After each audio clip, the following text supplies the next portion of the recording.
PFC, Galen Lee Christianson, United States Army, World War II. Folks, Galen was one of the first veterans I interviewed over 20 years ago when I started my work. I was in Sun City, Arizona. It was February 25th, 2003, over 20 years ago. I met Galen Christianson and his wife Dorothy and just had started a beginning of a great friendship over the years. Galen passed away in 2013 and I was honored to fly to Minnesota and gave his a sermon. I shared words at his graveside service at Fort Snelling Cemetery up there, and just fond memories. When I go back to these Omaha Beach World War II D-Day veterans, this is the first love of my work, folks, and Galen's right up there with him. He served as a medic, an Army medic. Some of the medics and the corpsmen, Navy corpsmen, are the best stories I have, I tell you, of combat war and their perspective. He was with the infamous 29th Infantry Division on Omaha Beach. If you know your history, they were very involved in the D-Day landing on Omaha Beach on June 6, 1944. He served with the 116th Regiment and the 3rd Battalion, and they were the first waves to go into Omaha Beach about 6:30 that morning. And boy, does he tell a story. He said he carried all the blood plasma for the 3rd Battalion on his back when he landed, and he used it up fast. So this is one of those amazing, gripping stories. I know people will respond to it and watch it, and I'm just so happy to be able to share it with you here on my Voices of History YouTube channel and radio station. Big thanks to Mads Eriksson. Mads, thank you for sponsoring Galen's story, to have that foresight to know that we need to hear this story, and for helping me with my work. I really appreciate it, your dedication to our country, our veterans, and for helping me, Mads. I just salute you, and I'm very grateful for it. Folks, Galen Christianson, what can I say? He's a hero. They call Marines, Marine. He's a Marine in the Army, I guess you could say. He's just a spectacular fella, and I included a few clips from his memorial service in Minnesota at the end of this video. If you'd like to sponsor a video like Mads has done, please contact me. There's information in the video description. Now that's the information below the video. You see some information, you probably never read it. That's where you find the sponsorship information.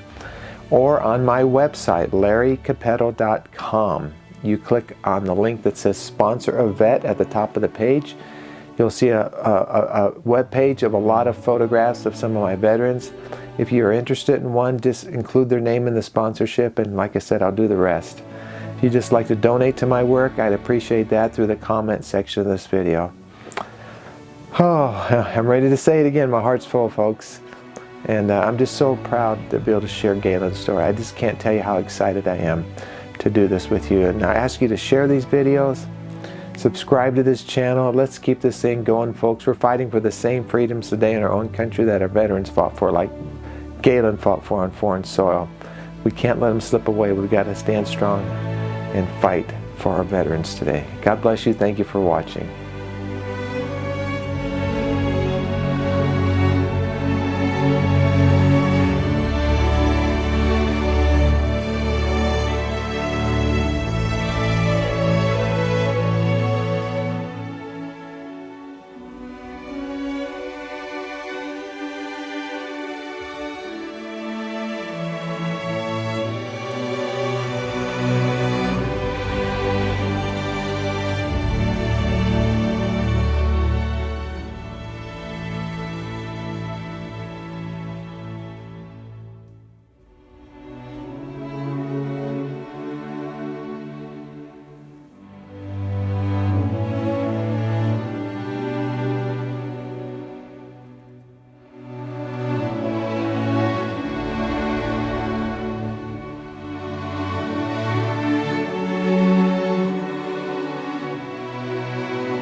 guess that's what I want you to just talk a little bit about. First of all, is just, you know, what you remember about that morning, getting onto the boat, I'm going to want you to tell me about anything that happened in the boat. I know a lot of the guys got sick, you know, and as you approached the beach, if you guys were talking, if you're praying, what you were doing. So just kind of what your thoughts were in your head.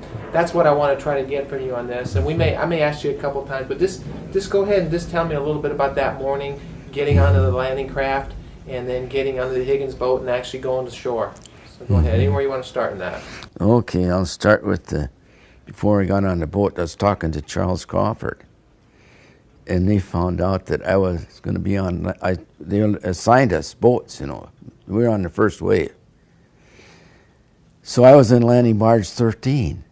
Crawford says, my God, he says, you'll never live through it. And I says, no, 13 is my lucky number. So anyway, we got in the boats, and then they lowered us into the water. The first wave was lowered into the water right in their boats, landing barge, and that seemed like the middle of the night. But I've got the schedule, and it was so rough. We were just bouncing against the boat, everything, just bouncing. And we got away from the USS Charles Carroll a little ways, and everybody started to get sick, and they vomited all over. And we didn't have much of a breakfast in the first place, but they got rid of it all. Anyway, I was leaning against the door, the ramp that goes down, and a sailor from, I think it was Ohio, says, he says, do you get seasick? And I says, no. He says, well, I'll give you half a stick of gum and chew and swallow. We'll be out here quite a while. He'd been on a different landing previously. Anyway, so he gave me a half a stick of gum, and I wished I could have gotten his name and remembered who he was. But he was a young fellow also. And so anyway, I started chewing and swallowing, and gosh, you couldn't fall down or you couldn't sit down or nothing. You had to stand up. And everybody was just a mess. But I was leaning against that ramp, and I got along pretty good until we kept going in. These RV circles kept getting closer and closer as the fellows got off the mother ship. And finally, when we were ordered to go in, I think almost everybody was sick. You know, very few of us that were sick. Anyway, when we started in, I was looking out that slot in that door, and I thought, oh my God, what are we getting into here? You know, because all we've been doing is landing on slaps and sands in England. It was nothing like this. So anyway, we got pretty close in, and we were making the last run. They said they were headed right in, and the next thing I know, they stopped and they let the ramp down, and I run off the end. And I looked to my left, and their ramp was coming down the same as mine, but I jumped off the end. I thought we were closer in, but I went right over my head in water. And I was lucky that I went with the waves. And my toes were hitting the ground. I was drinking that damn water and everything. And I finally got to where I could just get my head out of the water most of the time. But the guys behind me, the guys that were, say, a little shorter than I was, or even taller, come out of that ramp, and they jumped on top of each other, and a lot of them drowned that way. But I don't know how many survived out of our boat. But when I looked to the left, when our ramp went down, their ramp went down. It's about the same, just a few, just very similar to the same time. And they took a direct hit. And I'm sure not one got off that barge. It just blew them all to pieces. That was my first look at total destruction. And the bodies were just floating all over and continuous. It just kept getting worse. I finally got in, and I laid down behind these iron crosses. They had this stick of dynamite. I didn't know what the hell it was at first, you know. And I was laying there behind there, and thought, oh, I better get the hell away from these things.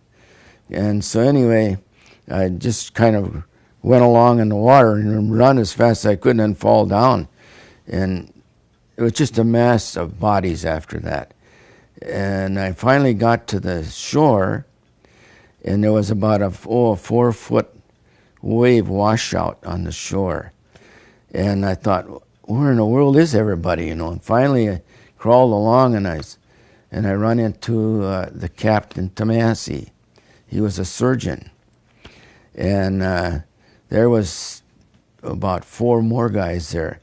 And nobody knew where we were because we were landed on the wrong spot. I come in on easy green, and that didn't mean nothing, but I could see the Rangers, and we were too far to the left. So we started crawling along, and then we were picking up different people that that survived at the original landing.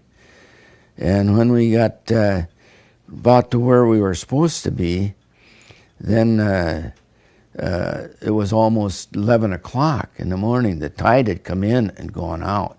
And they kept bringing in more soldiers and more soldiers. And every wave was getting just hammered. So that we didn't get off the beach till it must have been close to 12 o'clock, I would say. And then we crawled over the hill, and that was right where just to the edge of the cemetery, National Cemetery is today. And we went right over that little knoll, and that's where we spent the first night. What was left of it, I thought, was the 3rd Battalion. We were all scattered out, what was left of us, you know. But otherwise, hadn't seen a single dead German, but boy, we were just scattered out all over the beach and the hill and all over. So that was my first glimpse of what we were getting into. Okay. That was good. Mm-hmm. Going into the shore that morning. Say, Larry, should he mention what time they went in? Yeah. Was 6? Yeah. 6 It was in the about- morning. Yeah. It was You're saying about 12 6, a o'clock. little Yeah, bit yeah. before. You mentioned when the day was done, but you didn't mention what time your landing barge went in, which was 6 something. What was it? About 6 o'clock. Yeah, give me the time, You had the but time. But A then little- I want to know what was in your head. What were you thinking? But this as much you can. Were people crying? Were they praying? And what was in your head? What were you seeing other than? If you repeat some stuff, that's okay. Go ahead. Well, when we started, we got just before we got to the beach. By that time, we knew that we were in for a real disaster, and people we were too stunned to realize until that ramp went down, and then it was too late. There was no turning back, and we just went forward. And people were out of their mind, some of them. I know one fellow in particular was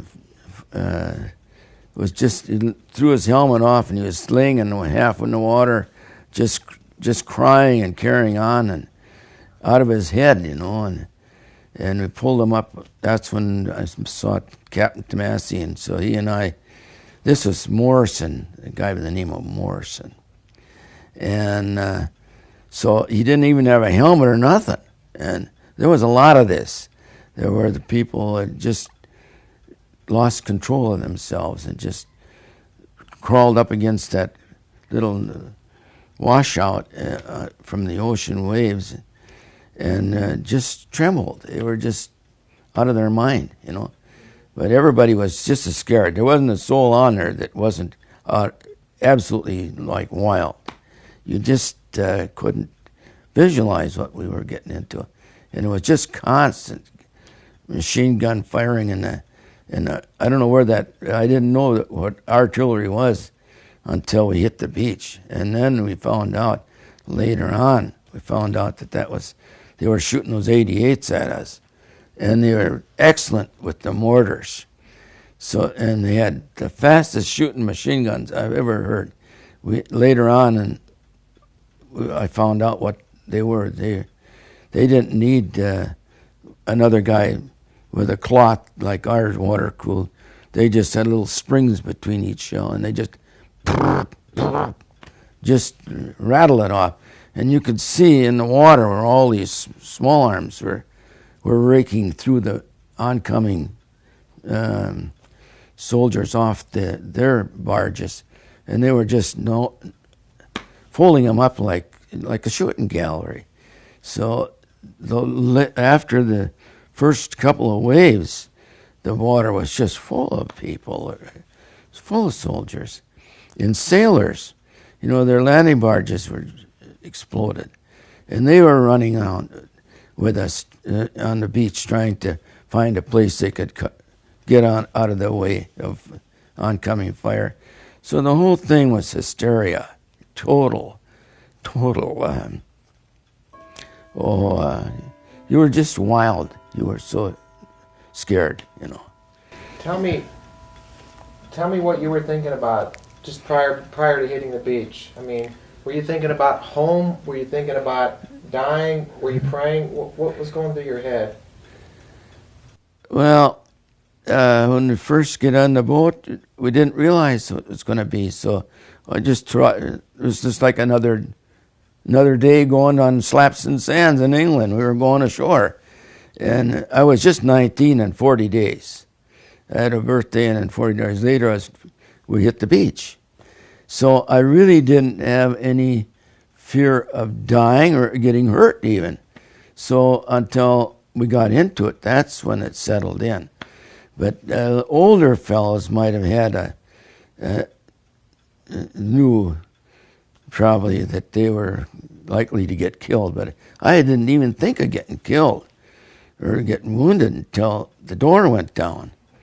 That's when it took on. Then you started to get really religious. You started to pray all the time because you figured, I don't know if I'm going to be around here the next 2 minutes, It was just, and it went like that for the whole day, first day.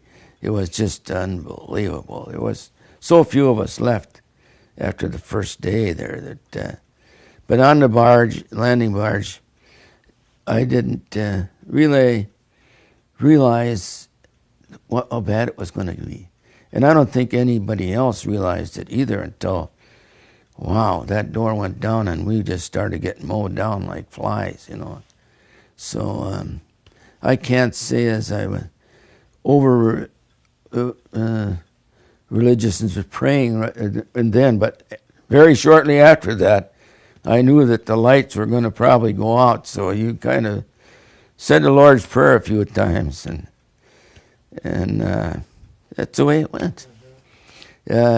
You were talking about in one of those pictures a friend of yours that didn't make it off the beach. Was he on the boat with you, the landing craft with you, or did you? No. He was in the wave, that first wave or something. Yeah, okay. I think the fellows on the particular barge that I come in on, I don't think too many of them got hurt in the water. They drowned, because they come off there and one on top of the other, and then the water was so rough that I think most of them in my particular barge, a lot of them drowned rather.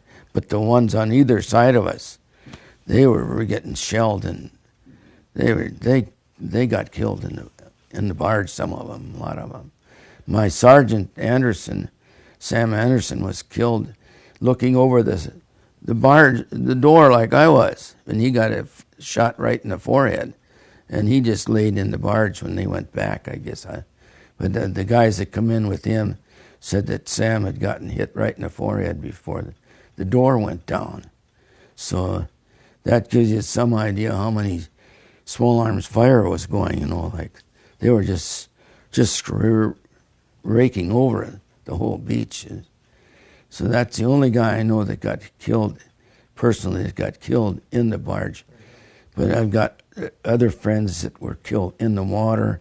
Some died in the sand. Pulled them out of the water up to the little washout. Most of them were so badly banged up that they died right there. But you got them out of the water anyway. But otherwise, I'd say a lot of them drowned getting out of the barge because it was too rough and we were too deep of water. And I imagine, as you talk to other fellows that were in that on the Omaha, we got come up with pretty much the same kind of a story.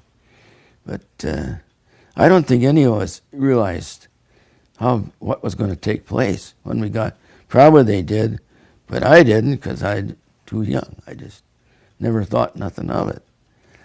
But otherwise, everybody was scared to death. Everybody was. I know a lot of them were praying on the way in, but between the being sick and scared to death, that's about the way that barge ride was once we started in. And then we saw just how bad things were getting as we went close to the beach. You mentioned your last approach. Was there several attempts to go in, or was there? No, we made one attempt. Okay. We made one attempt to go in. Once they said we're going in, we went right in. And so anyway, I could see the Rangers really good from the landing barge, but it seemed like our barge went off to the left, and when we landed, but you could still, when I got to the shore, you could still see the Rangers there, and they were off to our right, and then the 1st Infantry of the 16th, I think it's regiment, 1st Regiment of the 16th, or the 1st Division, I think it's the 16th Regiment or something. They go the one regiment on the 1st Division and the 1 regiment of the 29th Division and the 5th Rangers and then others, but that's what was close to us.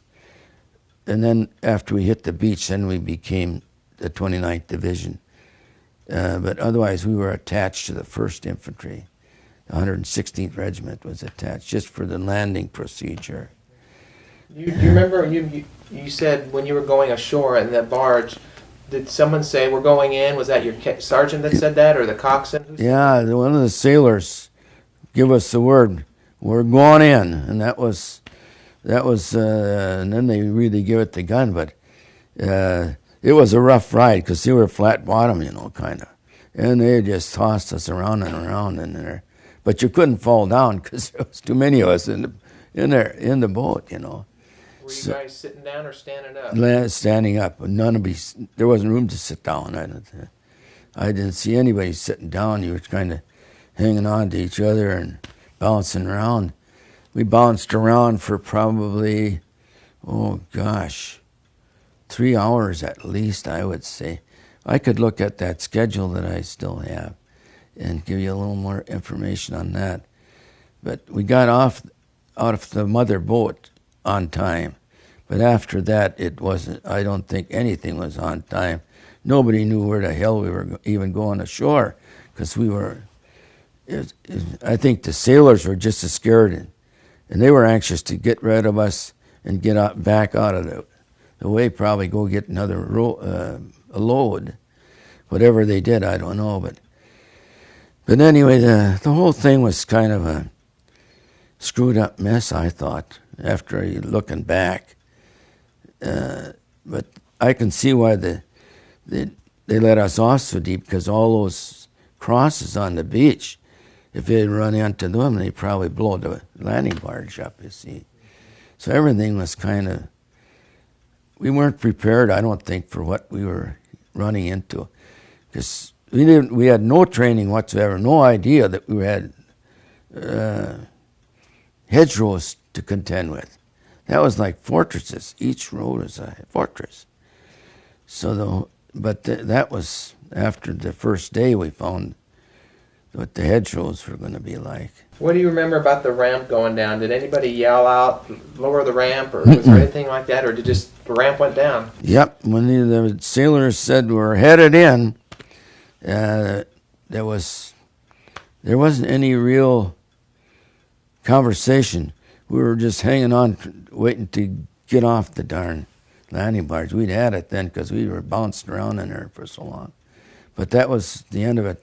We roared in, and when that ramp went down, we piled out of it.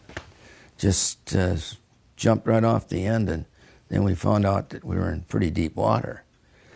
And so and everything was strapped on you. You couldn't get away from it. You know, if a guy could have thrown his load off, he could have probably survived, swam and survived, but most everybody had all they could carry on their back strapped on you, you know. So you couldn't get off from under it. So that's the way that landing What went. did it, you mentioned a little bit, but what did it sound like, or when did you first realize the Germans were shooting machine guns at you? How far out were you? Did you hear it slap in the water, hitting the side of the boat? Or did you even know until the door opened? Oh, they were. You knew what they were shooting at you long before the door went down, and especially they had artillery, and that was hitting the water or going past you. They overshot you or something, but you saw a lot of explosions in the water, so you knew that they were trying to get us. You know, there was no doubt about that, because and then a lot of. Evidently, with that Sam Anderson, when he was shot, they must have really raked that landing barge over good, because you could just see over the top, and he got hit right in the forehead. But we were very fortunate in our boat that we didn't have anybody killed in the boat, in the landing barge. But it wasn't long after that, when that ramp went down, so did our numbers go with it, you know. Because it was just hysteria took over, and nobody can really put their finger on it unless you were there. It was so bad. Did you see Saving Private Ryan, that movie? Yes. What did you think about the introduction of that movie? That was what you went through. Tell me a little bit about that. Basically, that's the best war story, most truthful, that you can put on the screen. But really, the American public couldn't possibly stomach what really happened. But that was a glimpse of what happened. But they didn't show you all the gruesome things that really took on. And most of the story was really legit. But when they had this little skit, you know, where they had this German soldier, and they were threatened to shoot each other to leave you unless you got hurt so bad that they couldn't patch you up. But he was a super surgeon, and he deserved a lot more recognition than he'll ever get. But now he's gone. Yeah, that's the way it went. Looking back now, Galen, you know, and looking at your life today. You obviously had a purpose for being there. I mean, maybe a lot of you guys didn't want to be there, but see, today I enjoy the freedoms of what you paid for back then. Yeah. And I think a lot of people don't realize that, and that's part of the reason for this documentary, is to really get the younger generation to see a little bit more about what happened back then. But, you know, did you enlist? Were you drafted? I forget what you... I wanted to enlist in the Navy. My mother wouldn't sign. Okay. So then I was drafted, slaps and sands, like ordinary maneuver. All of a sudden, they shot the landing barges right out of the water because the German U-boats got in there. And I didn't know what the hell happened, but as soon as we got to the shore, we were herded in the boat or trucks, and away we went back to Plymouth. And what happened back then? What would you say? Well, I would say just stay off drugs, cigarettes, live a good life, and go to school, and you'd amount to something. You don't want to listen to the gangs that's carrying on whatever they're doing. Just have a good life, have a good home life, and be proud of yourself. Otherwise, you'll get swallowed up just like every other generation. And there's so many good things in this land of ours that you can get involved in. You don't have to get in something that you wish you hadn't have gotten into. I think I'd say 90% of the people in the United States are good, really good people. but the 10% seem to get all the news articles and all the attention, but that's not so. You just have a good life and treat everybody like you want to be treated. It'll be just fine. That's about the advice I'd have for all the kids, our grandkids, and our. Go ahead and try that. I want to get this on video. Okay. So go ahead. You're okay. Well, I was a part of the 29th Infantry Division, 116th Regiment, 3rd Battalion. I was a medic, and we come in on the first wave. I was in on the first wave there, going in, and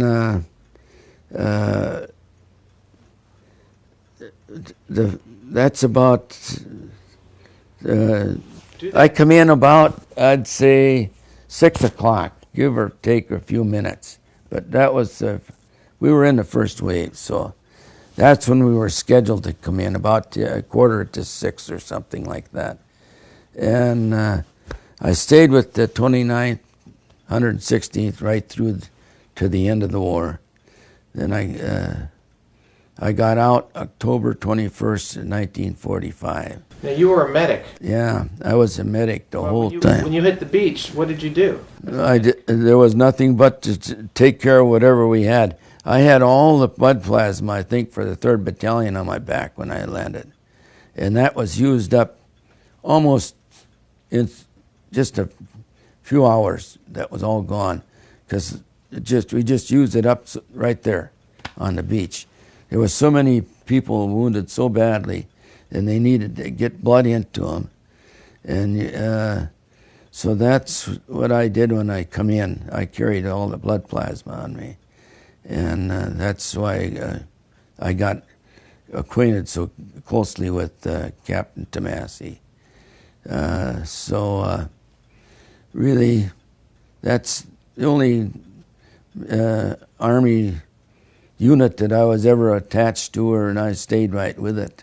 Now, you did transfusions on the beach, or were you? Yeah, were you involved with any type of we surgical give blood plasma right on the beach. We were still, when the tide was coming up. We had so many people to work on that you just stayed right there. I don't think that we had any blood plasma to get off the beach even. It was just all used up. It was so massive. The casualties were so massive. And how did you prioritize who needed help? I mean, it was chaos. It was triage. I mean, yeah, that's why I say Captain Tomasi didn't get, I would say, the real honor of medals and stuff that he's deserved on that. But that's the way it goes, you know. Did you have other responsibilities other than the plasma? I mean, were you? Well, no. Then you were just taking care of everybody that you were helping drag them out of the water. You were all through the whole war. You were dragging people and taking them back to the aid station and taking care of wounded all the time. So that otherwise, that's all I did, you know. So we were right on the whole time, right on the front. Did they prepare you for what happened to you that day? I mean, there's really no training. No, there was no. Did you have any idea it might be that bad? No idea whatsoever what was going to take place and how long it was going to be. They lied to us, and they said all the guys that survived St. Lo says we're going to all go back to England, go back to the States. Well, after about 9 days there, we cleaned up, got all new clothes and new shoes and new everything. The next thing we know, we were off to Vire, France, and that's where I got hit the first time, the 7th of August. And I'd just taken as many wounded as we had left to get relieved. The 2nd Infantry was relieving us there on the 7th of August, 44 at Vire. And that's when I met my good friend, Joe Gouvernot. And on June 6th. All the way back there? Give your name. Just do it again, your name. Well, I'm Galen Christianson in the 29th Infantry, 116th Regiment, 3rd Battalion. Come in on the Omaha Beach about 6 o'clock or a little bit before, maybe a few minutes, I don't know. And went from the Omaha Beach to the Elbe River through all the campaigns, and just have a miserable remembrance of my time in the service.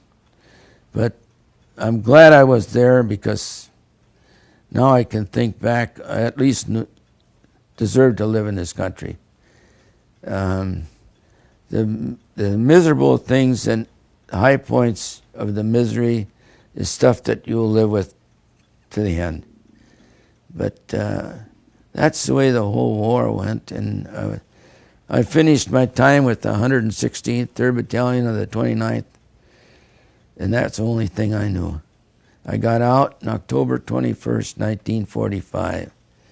I ended up with 3 Purple Hearts and 4 Battle Stars and a couple Bronze Stars and all kinds of other things, but that's the way it went. Pretty hard to tell you really how bad it really was. So all these kids most of them were around 19 to 23. Most of them had never been away from home. They got shot up and they were dying, and you'd pick them up and you'd try to do your best for them, and you'd get them back to the aid station and they'd be crying for their mother. It's just heartening to think of how miserable a death they died. And then you could find others that were shot to pieces and they didn't lose a leg or an arm, and they'd come back. The Army would send them back to us, and you couldn't believe it. I can tell you that Jody Sandage is another medic. We were picking up a guy, just put him on the litter, Percy Dominy and I, Galen Christianson, and Jody Sandage was getting up. Just as he got up, he fell over the guy on the litter, and here he had blood running out of the back of his head, behind his ear. And we were so close to him that it turned out that bullet went through his helmet and into his head, and he couldn't see. And about 4 weeks later, I went back for rations. We volunteered to go back for rations, and I'd go back, and quite often I went back. And they were all K rations, and so they come in, and I don't know how many into a carton, but anyway, I got back there, and here was Jody Sandage back. I says, "My gosh, Jody," I said, "Can you? When could you see again?" He says, "Well, after I got back there," he says, my vision started to come back, and he says they opened up my head and they took the bullet out, and he says it's in my pocket, and then the next thing you know, they sent me back. So that was just one of the cases. And then I have another case, a real good friend, James Odom, from Illinois. He had 7 Purple Hearts, and he got, one time he got the guy next to him, was along the hedgerow, and they shot and he killed him. The bullet passed through him and into Jim Odom, and I tore his shirt off. And I says, he couldn't breathe. And I says, it's still inside you, Jim. I says, can you walk? He says, yeah. I says, hang on to me and we'll just walk you back to the aid station. And so then I thought, well, good luck, Jim. The last I saw him, I thought, was when I got on the Jeep to be evacuated. And wasn't long, and here he was, back here when I was picking up rations again. Here was Jim Odom. I says, Jim, what happened? And he says, nothing. He said that I got where I could breathe good, and he says, when you got these young kids back, and they were just crying, and they're dying, and they're talking like they're talking to their mother and begging their mother to help them, and it was things like that that you never really get over. It's just constant. You start thinking about it, that stuff comes back to you. Yeah, I had one guy, I put one young kid there. We tried, I got him back to the aid station, and we put him on the Jeep, and he already put on their tag, killed in action, because his veins had collapsed. He didn't have any blood. We couldn't get the blood into him. Put him on that Jeep, and he was crying. He says, "Don't leave me, don't leave me." He's crying for his mother, and so that one will always live with me. I got so many things that live with me that kind of shakes you up when you think back on it. That's why I try not to talk about it a lot. We got enough. That's Okay, doke. That's good. That was good. I appreciate you checking a few more minutes. Yeah.